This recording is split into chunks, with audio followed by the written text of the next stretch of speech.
welcome once again to Let's Start Cooking. I'm Wayne, and if you're new here, thanks for joining us. And if you've been here before, welcome back. But before we start our video, I'd like to ask that you do subscribe to the channel. 80% of the people that watch our videos aren't subscribing, so I'd really appreciate it if you could.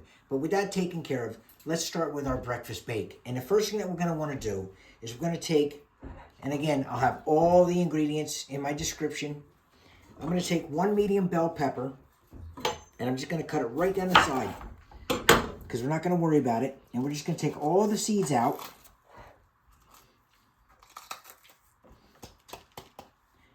And once we get all the seeds out, we're just going to lay that to the side. Clean up the other one. And it doesn't really matter if you use a red or a yellow or a green. That doesn't really matter. I just happen to have a green pepper here today. But we're just going to take this. And we don't have to be really careful with this. We just want to make sure that we get a uniform cut on everything that we do. We want these all about the same size. So whatever size you decide to make these, just make sure you make them all that same size, or about that. We just don't want these to cook differently from the onion or whatever else we're going to use. So we want to make sure that everything's about the same size.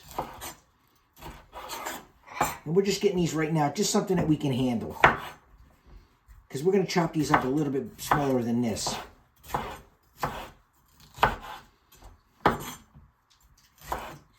Like I said, I'm not being careful with this. It doesn't really matter which way you chop them, because I'm going to end up chopping everything up.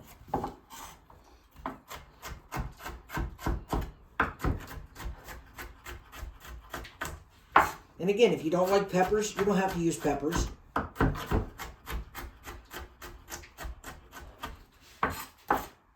And once we get these chopped up to the size that we want, which we will, we're going to take our onion.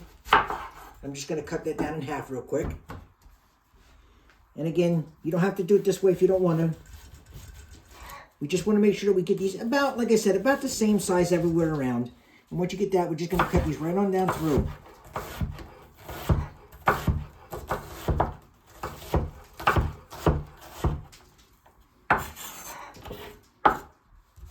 Same way with this one. We're just going to go right down through. And then again, we're going to cut these again even smaller. But right now, we just want to get these something that we can handle. That's all.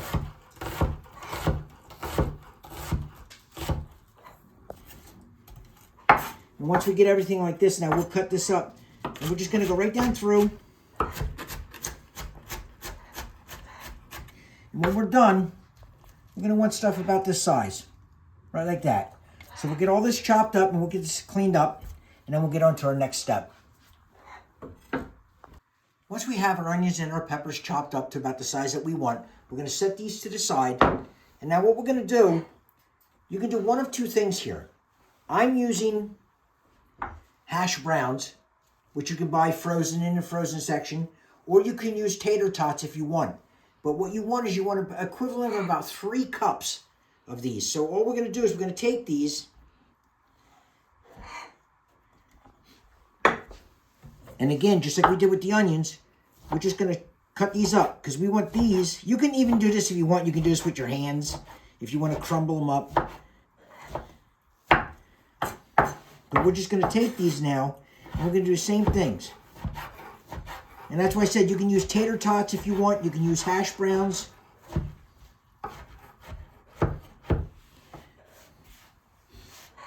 And we're going to do that to all 3 of these. Because like I said, you want about 3 cups.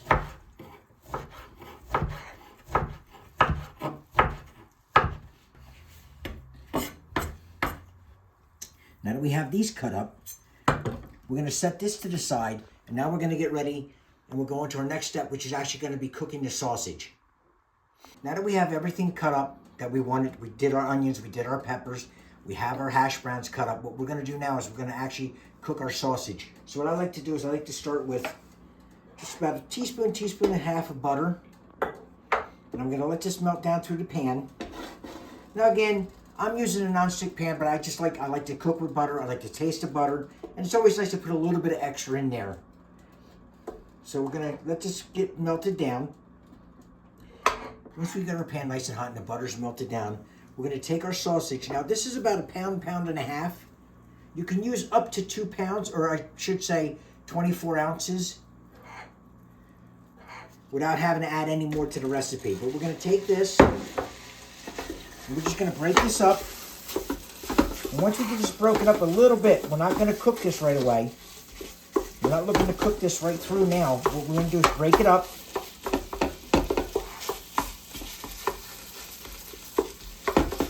Because while we get this done like this, we want to take our onions and peppers and add it right in. We're going to cook all this together.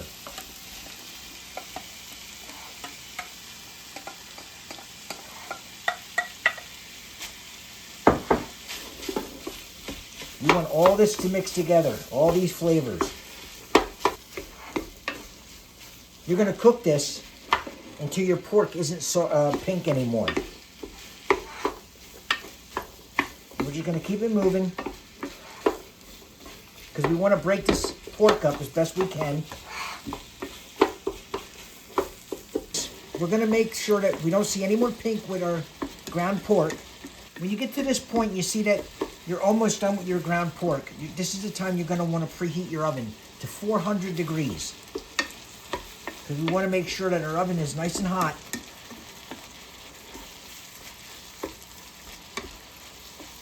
Again, this is going to bake for about 40-45 minutes, but we just want to make sure that our sausage is cooked. We're going to let this go for just a little bit longer. It took about 5 to 7 minutes, depending on how high you have your stove up. You could already smell the smell's coming off of this. Now, once we get to this point, what we're going to do is we're going to remove this from the heat so we can add the other ingredients into this. Okay. Once you get to this point, what we're going to want to do is you're going to want to strain this and make sure we get all this excess fluid out of here. But we don't need this pan anymore. So you can strain this if you want, or you can dump it through a strainer, whatever you want to do. You can even put this in another bowl, because when it comes to pan cooking, we're actually done with this. So we don't need this heat anymore. So what we want to do is drain this and get this off out of this pan. Okay, as you can see, the easiest way it was for me is I just took my mixture and I dumped it into my colander and I emptied it into my regular pasta pot, because I have to add a lot to this yet, and I just want to make sure I have enough room. And again, that's the basis of the whole channel, is to show you that you can make things without having to go out and buy a ton of equipment and, you know, all the other fancy stuff that these people have. You can do all this at home with a couple of things. So what we want to do now is we're going to take the hash browns that we chopped up, and we're just going to add them right on into our pot. And we want to add a half a cup of shredded cheddar cheese. And we're just going to put that right in. And we're going to mix all this together now.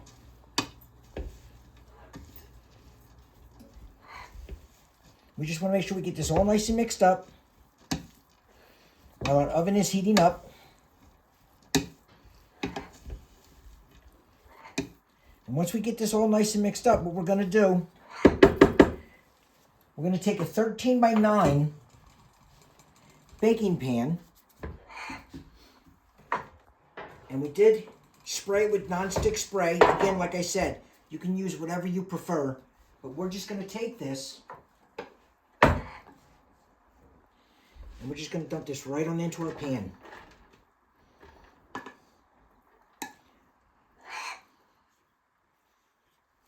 Make sure we get this all nice and spread out.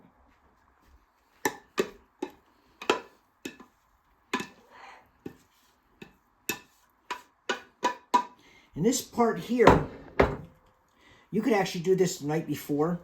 You could actually cover this up and put it in your refrigerator if you wanted to. The only thing I would suggest is make sure that you have your ground pork. Make sure it's drained very well if you're going to do that. And we're going to set this to the side. And now that we have that, we'll set this to the side real quick. And now we're going to take another bowl. I have here 2 cups of milk.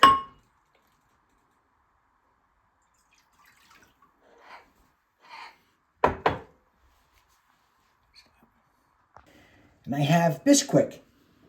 And if any of you are familiar with Bisquick, you can use regular pancake mix. It's just going to make it a little bit sweeter. So that's going to be your preference if you want to do that or not.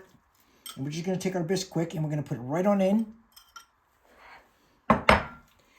And I have here about a 1/4 teaspoon of black pepper. Just going to get this in a little bit here. Now to this, I'm going to add 4 eggs.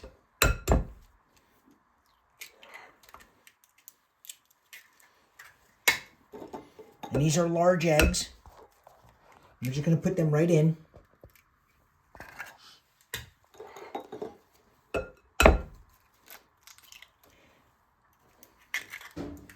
Just right after the other.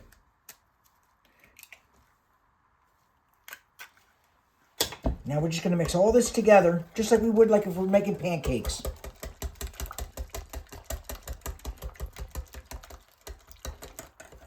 Just make sure that we get this all nice and smooth, no lumps. Now, if you don't have a 13 by 9 pan, you can use smaller ones if you have to make, more than one. So it's up to you. Again, like I said, this is the easiest way you can make this and not have to worry about going out and buying anything. Once we get this mixed up, we're going to take this now, and we're just going to take our pan that we used, and we're just going to gently pour this right over our mixture. I'm going to let that drain right through everything. Trying to get this all over. And as this bakes, it will go all the way through this. But just in case, we're just going to pat this down just a little bit. And like I said, as this goes, this will go all through our mixture. And that's what's going to create that nice breakfast bake that we all want to have. And now on top of that, we're going to take the cheese that we had, and we're just going to layer that right over the top. We're not going to go really crazy with it because we don't want to use all of this right now. We just want a thin layer right now. Just like a sprinkle, that's all. That's about all we want to put on this for now. Now that we have all this done, we're going to put it in the oven for about 40 to 45 minutes. And we're going to test it just like you do with a cake. We're going to stick a toothpick in, see if it comes out clean, and then we know it's done. All right, we are back. We've had this in the oven. For us, it was about 40 minutes. And as you can see, it's nice golden brown on top. Toothpick came out clean. And all we want to do now is we're going to take the cheese that we had, and we're just going to sprinkle this all over the top. We're just going to put this right over everything. Now, we're not going to try to cook this any further. We just want to put this back in the oven because we want to melt this cheese all over the top of this. And you could either do this, what I'm doing, or you can even have a little bit of bacon. You could do what I'm doing, or you can even add a little bit of bacon to this if you want to put a little bacon and cheese on top. But we're just going to put this on, and like I said, all we're going to do now is we just want to melt this. We don't want to do anything else. We've already cooked this through, so we'll put this back in the oven. Same temperature, probably for 2-3 minutes. All we want to do is melt this cheese down. Okay, we've put this back in the oven. It was only in for like 3 minutes. All we did was we wanted to melt the cheese. And now that everything is done, our toothpick came out clean. We're just going to take now, we're just going to take a little square because we don't really want to take too much of this. We're just going to go straight down through. Get ourselves a dish. And the first piece is always the one that you worry about, that you don't want to screw everything else up. Just put under this real quick.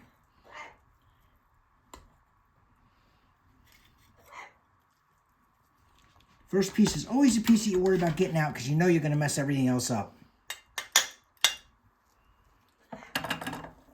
Just slide this to the side real quick.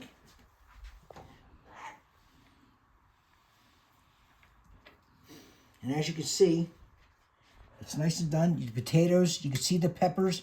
You can smell the peppers. You can smell the onions. You can even smell, believe it or not, that pork smells so good. So we're just going to take a little bit of bite because we know this is going to be very hot. If I can get everything on here in one bite.